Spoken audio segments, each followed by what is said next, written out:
इतने महत्वपूर्ण चर्चे आपने मुझे मेरी पार्टी का पक्ष रखने की अनुमति दी। सबसे पहले हम अपनी पार्टी लोक जनशक्ति पार्टी रामविलास और पार्टी के राष्ट्रीय अध्यक्ष श्री चिराग पासवान जी की तरफ से सप्लीमेंट्री डिमांड फॉर ग्रांट 2025-26 का समर्थन करते हैं और चर्चा शुरू करने के पहले अपने यशस्वी प्रधानमंत्री श्री नरेंद्र मोदी जी और हमारी वित्त मंत्री श्रीमती निर्मला सीतारमण जी का आभार व्यक्त करते हैं कि उनकी नीतियों और वित्तीय प्रबंधन का परिणाम है कि आज विश्व स्तर पर लोग उम्मीद से भारत की तरफ देख रहे हैं। ये उनकी नीतियों का परिणाम है कि आज भारत की अर्थव्यवस्था चौथी सबसे बड़ी अर्थव्यवस्था हो चुकी है। आज सर पिछले क्वार्टर में हमारा जीडीपी 8.2% का ग्रोथ रेट जो है वो रिकॉर्ड किया था, जो अपने में एक बहुत बड़ी उपलब्धि है, पर इसकी चर्चा विपक्ष वाले कभी नहीं करेंगे, ना ही इसकी सराहना करेंगे। अगर हम जीडीपी की बात करते हैं, वही अगर हम विदेशी मुद्रा भंडार या जीएसटी कलेक्शन जो प्रति महीने है वो भी अभी अर्थव्यवस्था में नए कीर्तिमान को स्थापित कर रहा है। पर जितने भी हमारे विपक्ष के युवा नेता हैं जो खटाखट और फटाफट पैसा देने की बात कर रहे थे, वो अब देश से ज़्यादा विदेश में देखे जाते हैं।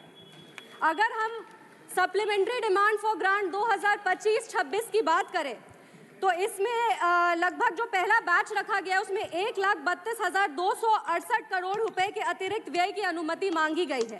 विपक्ष के नेता जो हैं वो बार बार पूछ रहे थे कि सप्लीमेंट्री डिमांड फॉर ग्रांट की क्या आवश्यकता है, बजट तो पेश हुआ था। पर मुझे गर्व होता है ये बोलते हुए कि हमारा लोकतंत्र एक जीवंत लोकतंत्र है और हमारी सरकार एक गतिशील सरकार है जो ना कभी रुकती है और ना ही विकास कार्यों से कभी पीछे हटती है। मुझे गर्व होता है ये बताते हुए कि ये पैसा कहाँ जा रहा है। ये पैसा सारा, ये जितना भी सारा पैसा है वो गरीब, किसान, महिला, युवा, दलित, वंचित, शोषित वर्ग के लिए जा रहा है और उस विकास कार्य के लिए निकाला जा रहा है। ये जो आवंटित राशि है वो पेट्रोलियम और प्राकृतिक गैस मंत्रालय के तहत एलपीजी सब्सिडी की भरपाई के लिए जा रहा है, जिसके लिए लगभग 12,500 करोड़ की भारी राशि दी गई है। गरीबों के गैस कनेक्शन, एलपीजी कनेक्शन के लिए प्रोग्राम कंपोनेंट के तहत 3,178 करोड़ की राशि आवंटित की गई है। अनुसूचित जाति के लिए 302 करोड़ और जनजाति के लिए लगभग 156 करोड़ अलग से रखे गए हैं। अगर हम बात करें एलपीजी सब्सिडी के लिए तो एससी और एसटी वर्ग हेतु क्रमशः 83 करोड़ और 43 करोड़ रुपए का प्रावधान किया गया है। शिक्षा मंत्रालय में प्रधानमंत्री वन नेशन वन सब्सक्रिप्शन के तहत लगभग 2023 करोड़ का बड़ा राशि आवंटित किया गया है। इससे छात्र, जितने भी हमारे देश के छात्र हैं जो वंचित वर्ग से आते हैं, जो गरीब वर्ग से आते हैं, उनको विश्व स्तर पर जो आप कह सकते हैं कि जनरल रिसर्च का जो मटेरियल्स है वो उपलब्ध कराया जाएगा। ये उन छात्र छात्राओं के लिए बहुत काम आएगा। अगर हम वर्ल्ड क्लास इंस्टीट्यूशंस की बात करें तो उसके लिए कुल मिलाकर लगभग 235 करोड़ की राशि आवंटित की गई है। केंद्र सरकार द्वारा डीम्ड यूनिवर्सिटी के लिए लगभग 45 करोड़ की राशि आवंटित की गई है। ये राशि आवंटित जितने भी पॉलिसी और स्कीम के लिए आवंटित की गई है, ये हमारी जो बेस आधारशिला है, जो विचारधारा है, उसको और मजबूत करता है, जो है अंत्योदय, कि जो विकास का कार्य है वो पंक्ति पर खड़े अंतिम व्यक्ति तक पहुंचे। इसी सदन में एक सांसद महोदया ने पिछले चर्चे में एक बात उठाई थी। उन्होंने कहा था कि अगर कांग्रेस के राज में सेल नहीं होता, इसरो नहीं होता, एम्स नहीं होता, डीआरडीओ नहीं होता, तो विकसित भारत का निर्माण कैसे होता। उनको हम ये कहना चाहते हैं कि विकसित भारत के निर्माण के लिए एनडीए की सरकार प्रतिबद्ध है।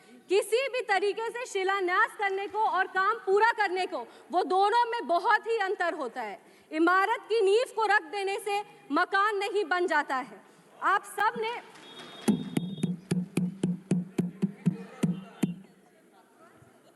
51 साल में आपने मात्र एक एम का निर्माण किया है। ये जब 2003 में श्रद्धेय अटल बिहारी वाजपेयी जी की सरकार आई, तब जाकर 5 नए एम्स की स्थापना हुई। हमने 23 एम्स बनाए हैं। आपने 60 साल में, आपने आईआईएम की बात की, आपने 60 साल में सिर्फ 13 आईआईएम बनाए हैं। हमने 10 साल में 9 नए आईआईएम्स बनाए हैं और इसीलिए बिहार में भी एक नया आईआईएम मिला है। सर, डीआरडीओ की बात हो रही थी, डिफेंस की बात हो रही थी, तो उसके भी कुछ आंकड़े मेरे पास है।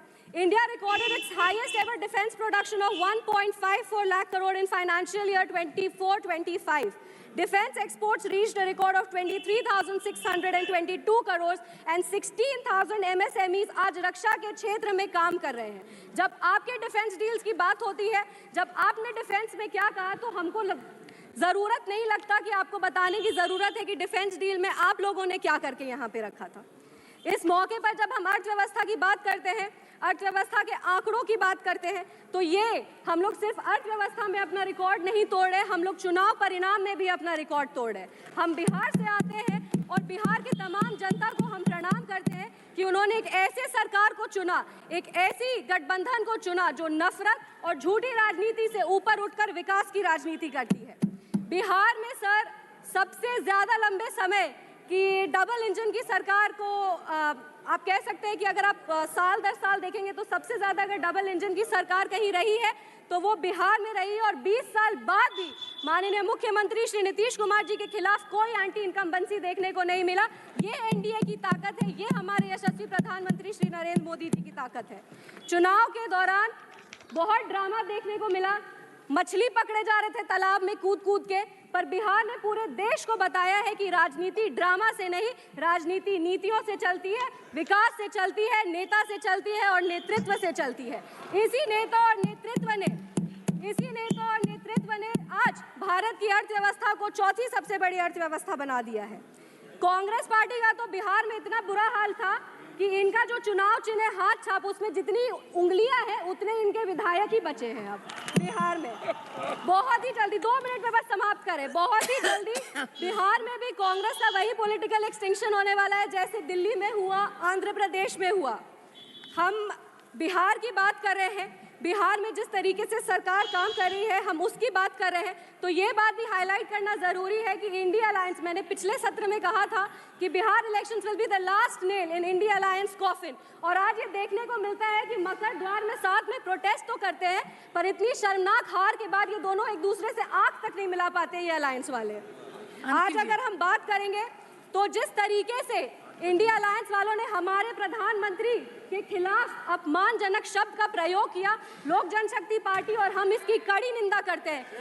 पहले विपक्ष वाले पहले दिशाहीन थे, लेकिन अब देखने को मिल रहा है कि ये संस्कारहीन भी हो चुके हैं।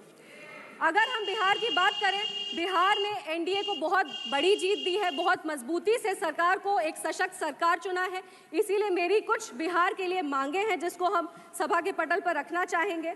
हम समस्तीपुर लोकसभा से आते हैं और मेरी ये मांग है, एक विनम्र अनुरोध है कि समस्तीपुर लोकसभा में भी बड़े बड़े शिक्षा के संस्थान खोले, लॉ यूनिवर्सिटीज़ का निर्माण हो, कृषि संस्थान का निर्माण हो। एक सेकंड मैम, बस हम खत्म करें, 2 मिनट।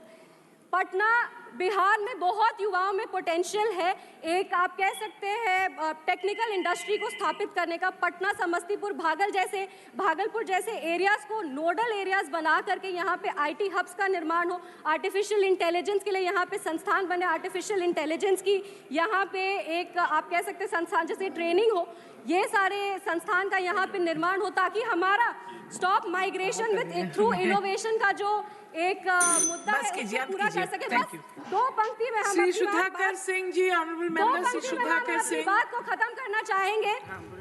नजर नहीं है नजारों की बात करते हैं, ये जमीन पे चांद सितारों की बात करते हैं, वो हाथ जोड़कर बस्ती लूटने वाले भरी सभा में सुधारों की बात करते हैं। बड़ा हसीन है उनके माननीय सभापति महोदय।